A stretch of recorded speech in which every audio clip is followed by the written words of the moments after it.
Pemirsa, seorang janda di Pangkal Pinang, Bangka Belitung punya cara unik agar rumahnya yang ingin dijual cepat laku. Melalui media sosial, ia menjual rumah siap huni berikut pemiliknya.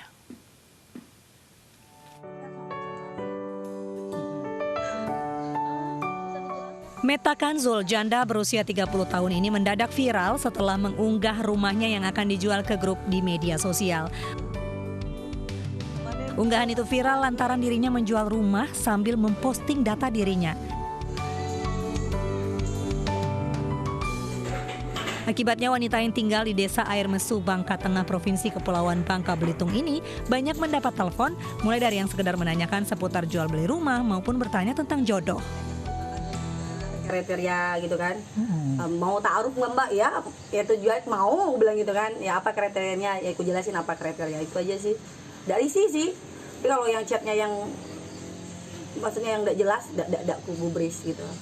Tapi kalau nanyanya sopan, mbak kriterianya apa, terus tanya rumah juga kan, berapa itunya ukuran rumahnya mbak gitu kan. Peristiwa serupa juga pernah terjadi di Solo, Jawa Tengah tahun 2016 silam. Saat itu seorang wanita juga menjual rumah miliknya sendiri berikut penghuninya. Dari Pangkal Pinang, Bangka Belitung, Haryanto, iNews melaporkan. Presiden Joko Widodo bertemu dengan para pekerja seni di Istana Negara hari ini. Dalam pertemuan tersebut, Presiden Jokowi mengajak para seniman untuk bersinergi dan membantu pemerintah dalam mencegah penyebaran COVID-19.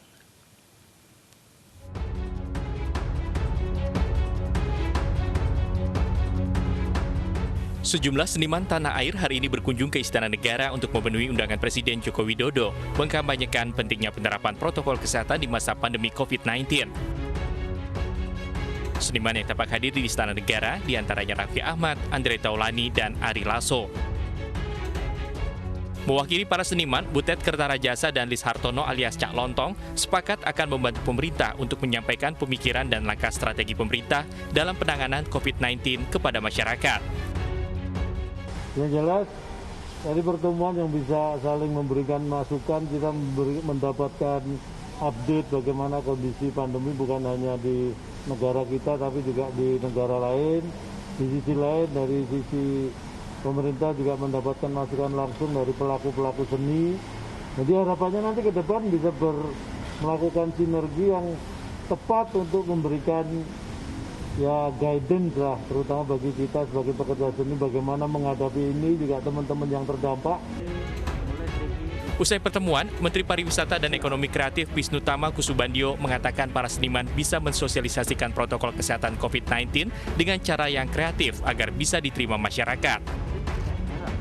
Tadi Pak Presiden bertemu dengan beberapa seniman yang tentunya kita tahu bahwa mereka dapat membantu menyuarakan protokol kesehatan ya, agar lebih dapat didengar, disosialisasikan, dilaksanakan oleh masyarakat secara lebih luas. Saya pikir karena para seniman ini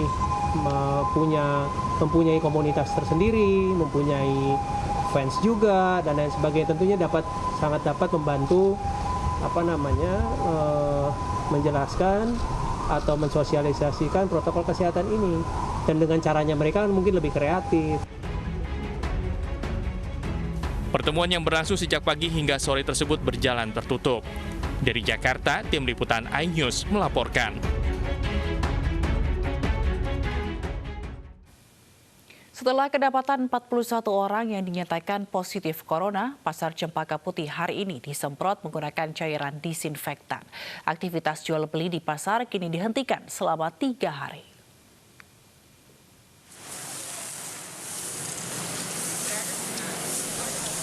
Setelah ditutup selama 2 hari, Pasar Cempaka Putih Selasa siang disemprot dengan cairan disinfektan. Penyemprotan secara mandiri ini dilakukan di seluruh sisi pasar sejak Senin hingga Rabu 15 Juli besok. Penutupan pasar ini dilakukan menyusul terdeteksinya 41 pedagang pasar yang positif corona usai mengikuti swab tes massal. Dampak daripada COVID-19 hasil swab kemarin, ada beberapa pedagang yang terdampak COVID. Nah, dalam hal ini kami lakukan penyemprotan ini dari damkar, dan untuk kita lakukan rutinitas mulai dari hari kemarin kita sudah lakukan, hari ini dan hari besok kita lakukan juga penyemprotan secara rutin. Dari 300 pedagang yang berjualan di Pasar Cempaka Putih, hanya 123 yang mengikuti swab test sebelumnya. Pasar Cempaka Putih akan kembali dibuka pada Kamis 16 Juli 2020 mendatang. Dari Jakarta, Tim Liputan iNews melaporkan.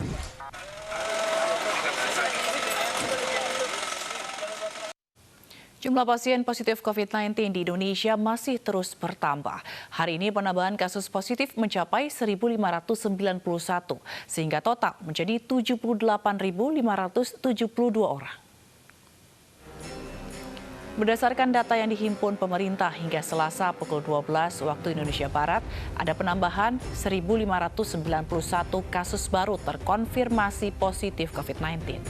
Kasus baru pasien positif COVID-19 tersebar di 29 provinsi dengan penambahan kasus baru tertinggi yakni Jawa Timur sebanyak 353 kasus baru. Gugus Tugas Percepatan Penanganan COVID-19 juga menjelaskan panduan Organisasi Kesehatan Dunia (WHO) yang menyebutkan virus corona berpotensi menyebar lewat udara, sehingga warga diminta disiplin terapkan protokol kesehatan. Telah melakukan pemeriksaan spesimen sebanyak 23.001 spesimen, sehingga total spesimen yang kita periksa hari ini adalah 1.097.468 spesimen.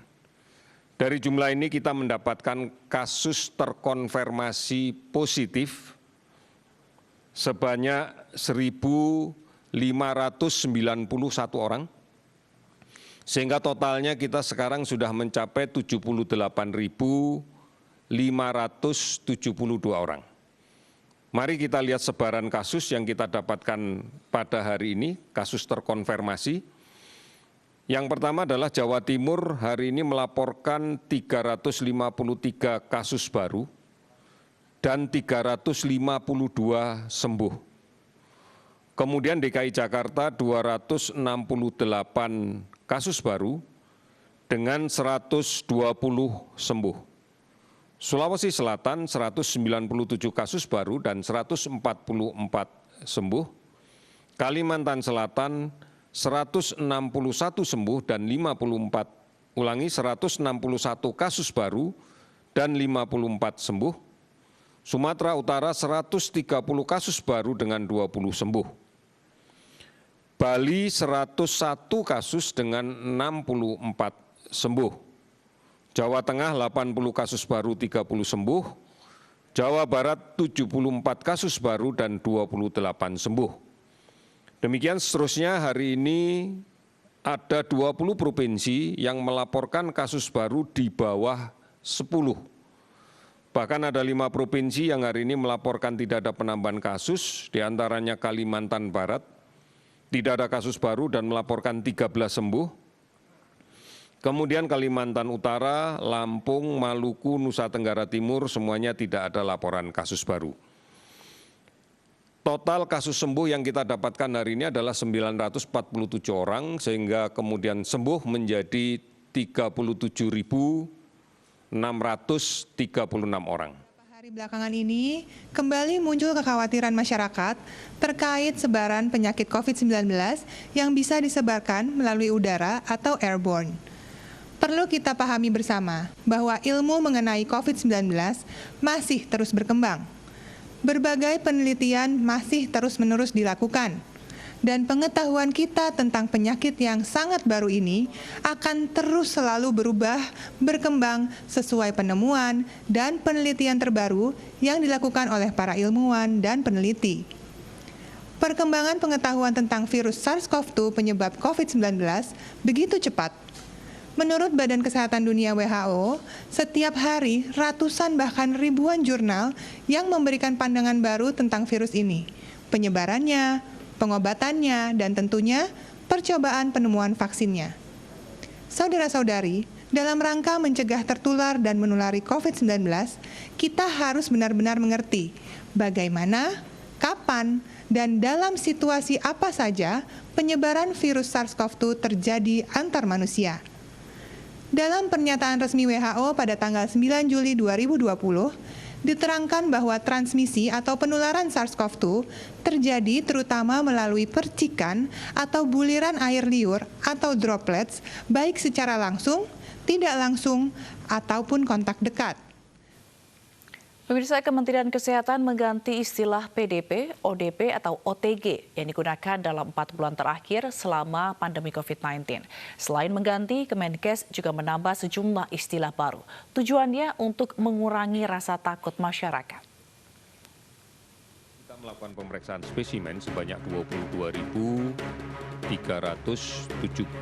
Kementerian Kesehatan mengganti sejumlah istilah yang digunakan selama pandemi COVID-19.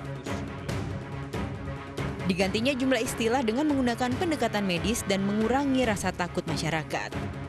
Perubahan istilah tertuang dalam keputusan Menteri Kesehatan yang dikeluarkan pada 13 Juli 2020. Pertama, kasus konfirmasi adalah orang yang dinyatakan positif COVID-19 dari hasil PCR yang dibagi dalam 2 istilah, kasus konfirmasi dengan gejala atau simptomatik.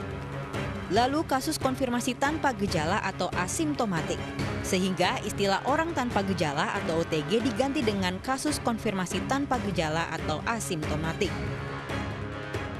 Lalu kasus suspek, mengganti istilah pasien dalam pengawasan atau PDP, mereka yang menunjukkan gejala ISPA dan ada riwayat perjalanan dalam 14 hari terakhir, atau menunjukkan salah satu gejala ISPA dan berkontak dengan kasus konfirmasi COVID-19 dalam 14 hari terakhir, atau menunjukkan gejala ISPA berat atau pneumonia berat dan membutuhkan perawatan di rumah sakit. Istilah baru lainnya adalah kasus probable, yakni kasus suspek dengan ISPA berat atau ARDS, atau meninggal tapi belum ada hasil PCR. Sementara orang dalam pemantauan atau ODP diganti dengan istilah kontak erat, adalah mereka yang berkontak dengan kasus probable atau konfirmasi COVID-19. Selanjutnya pelaku perjalanan, untuk orang yang melakukan perjalanan di dalam atau luar negeri dalam 14 hari terakhir. Discarded, untuk orang dengan status kasus suspek yang hasil PCR-nya 2 kali negatif selama 2 hari berturut-turut, atau orang dengan status kontak erat yang sudah dikarantina 14 hari. Berikutnya, selesai isolasi, untuk asimptomatik tanpa kelanjutan PCR dengan isolasi 10 hari. Atau kasus probable simptomatik dengan hasil PCR negatif dan 3 hari tanpa gejala demam dan gangguan pernafasan. Terakhir, kematian untuk kasus konfirmasi atau probable COVID-19 yang meninggal. Tim Liputan iNews melaporkan. Pasca terkonfirmasi 54 karyawannya positif COVID-19, Kantor Radio Republik Indonesia di Surabaya, Jawa Timur ditutup total hingga 14 hari ke depan. RRI Surabaya masih menunggu hasil swab ketiga para karyawan tersebut.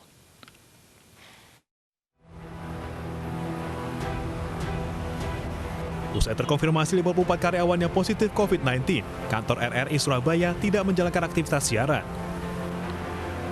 Semua siaran atau program relay dari kantor pusat RRI di Jakarta.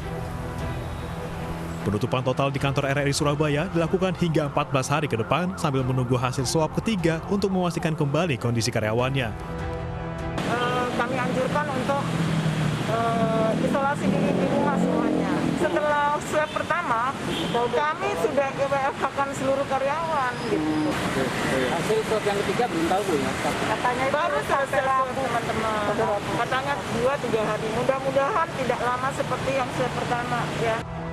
Pihak Kepala Stasiun RRI Surabaya memperpanjang penutupan yang semula mulai diberlakukan pada 27 Juni hingga Senin 13 Juli kemarin dan harus diperpanjang hingga 14 hari ke depan. Dari Surabaya, Jawa Timur, Hari Tambayong, iNews melaporkan. Kasus positif COVID-19 di Jawa Timur masih menempati urutan pertama kasus terbanyak. Kini klaster baru muncul yang datang dari berbagai kantor media penyiaran di Jawa Timur.